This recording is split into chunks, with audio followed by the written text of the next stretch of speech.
The studio lights blazed white-hot as America's most powerful female televangelist stood behind her crystal podium, her $2,000 designer suit gleaming like armor.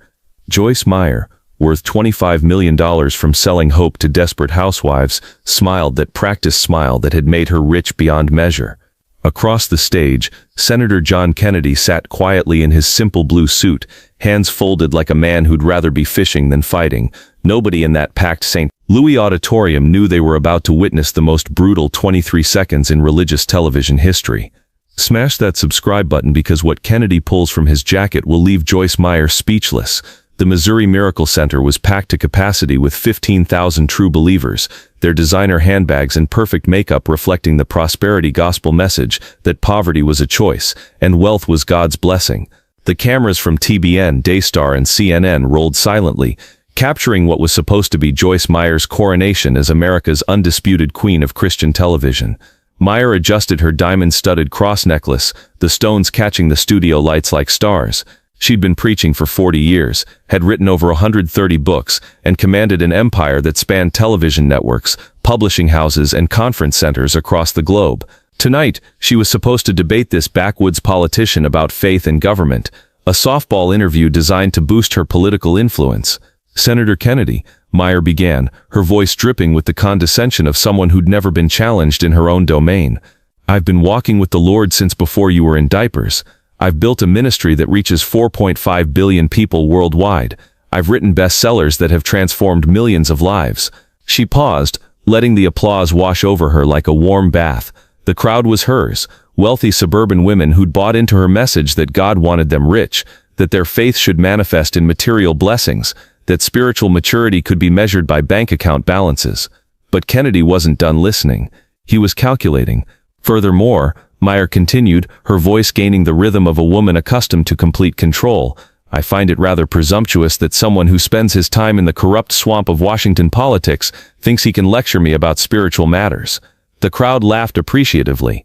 They loved watching their spiritual mother put this simple politician in his place.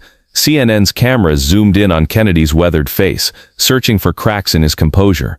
"Nothing. You know what your problem is, Kennedy," Meyer said, taking a step closer to his chair with the confidence of a predator circling wounded prey.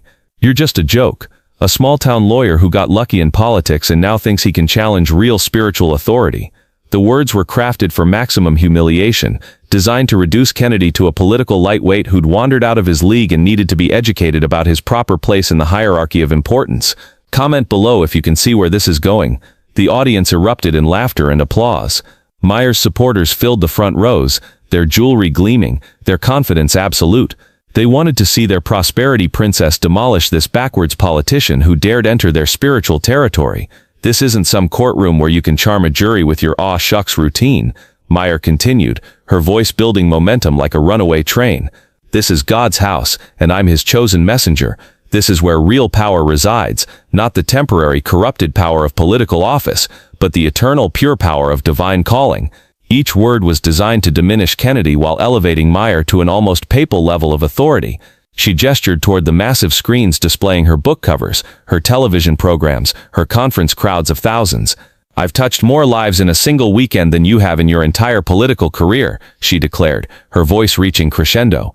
"So maybe it's time you learn the difference between those who serve in the temporal realm of politics and those who serve in the eternal realm of the Spirit." The auditorium erupted. Standing ovation. Meyer smiled triumphantly, basking in the adoration of her followers. This was her moment of complete victory, the moment when she'd finally put this irritating politician in his place once and for all. But something was wrong. Kennedy hadn't moved, hadn't flinched, hadn't shown even the slightest sign of being affected by her verbal assault. He just sat there, those blue eyes steady and unblinking, like a man who'd heard this song before and knew exactly how it ended. What happened next shocked everyone in that room. The auditorium fell into an eerie silence as Kennedy slowly, deliberately reached into his jacket pocket. The crowd leaned forward. Meyer's smile flickered for the first time all evening. For just a moment, the great Joyce Meyer felt something she'd forgotten existed: uncertainty. Kennedy's hand emerged holding a worn leather Bible, not the gold-leafed pristine version sitting untouched on Meyer's crystal podium. This one was dog-eared, highlighted, bookmarked with sticky notes. This was a Bible that had been read, studied, lived with. "Well now, Mrs. Meyer," Kennedy said, his voice soft as Louisiana moss, "that's mighty interesting." He opened the Bible with the reverence of a man handling his grandmother's jewelry. The pages fell open naturally, like they'd been opened to this exact spot 1,000 times before. "You see, I was just thinking about something Jesus said in Matthew 6:24. Kennedy's finger found the passage with surgical precision. "You know this one, don't you, Mrs. Meyer?" Meyer's face went pale. Her perfectly applied makeup suddenly looked like stage paint under the harsh studio lights. The real surprise was coming. Kennedy began to read, his voice carrying the quiet authority of absolute truth. "No man can serve two masters, for either he will hate the one and love the other, or else he will hold to the one and despise the other. Ye cannot serve God and mammon." The words cut through the auditorium like a sword through silk. The crowd's confidence began to evaporate like morning mist. Now Kennedy continued, never raising his voice, never breaking eye contact. "I was just wondering, Mrs. Meyer, how exactly does a woman accumulate $25 million preaching about Jesus, who owned nothing but the clothes on his back and told his followers to sell everything they had and give it to the poor?" Meyer's mouth opened and closed like a fish out of water. Her perfectly styled hair seemed to wilt under the studio lights.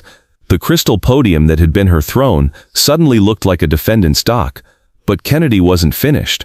Not even close. "You see, folks," Kennedy said, turning slightly toward the cameras, his voice taking on the gentle cadence of a teacher explaining something important to his students. "I may just be a simple country lawyer from Louisiana, but I can read." He held up the Bible, its worn cover reflecting the stage lights. "And this book right here, the same book Mrs. Meyer claims to preach from, says in 1 Timothy 6:10 that the love of money is the root of all evil." Meyer tried to interrupt, her voice cracking. "Senator, you're taking those verses out of context, am I?" Kennedy's eyebrows rose with genuine curiosity. "Let's talk about context then." Kennedy reached into his other pocket and pulled out a manila folder. Not thick, not fancy, just a simple folder that somehow seemed to contain the weight of the world. "Mrs. Meyer," Kennedy said, opening the folder with deliberate care, "would you mind explaining to these good people why your ministry pays $0 in federal taxes while you live in a $2 million mansion and fly around in a private jet?" The folder contained financial documents, tax filings, property records. Meyer's empire laid bare in black and white.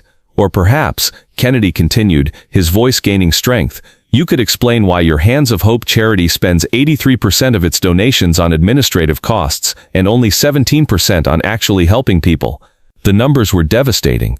Charts and graphs showing how millions of dollars donated by faithful viewers had been diverted to fund Meyer's lavish lifestyle. "But here's what really bothers me," Kennedy said, his voice dropping to almost a whisper. The auditorium was so quiet that his words carried to the very back row. "These tax documents show that last year alone, you received $47 million in donations from people who could barely afford groceries, people who gave their last $20 because you told them God would bless them if they sowed a seed into your ministry." He pulled out a specific document, holding it up for the cameras. "This is a breakdown of your donor demographics, Mrs. Meyer. 73% of your supporters make less than $35,000 a year. These are single mothers, elderly people on fixed incomes, disabled veterans. And you've been telling them that their poverty is a result of insufficient faith." The audience began to murmur. These weren't abstract numbers anymore. These were their neighbors, their family members themselves.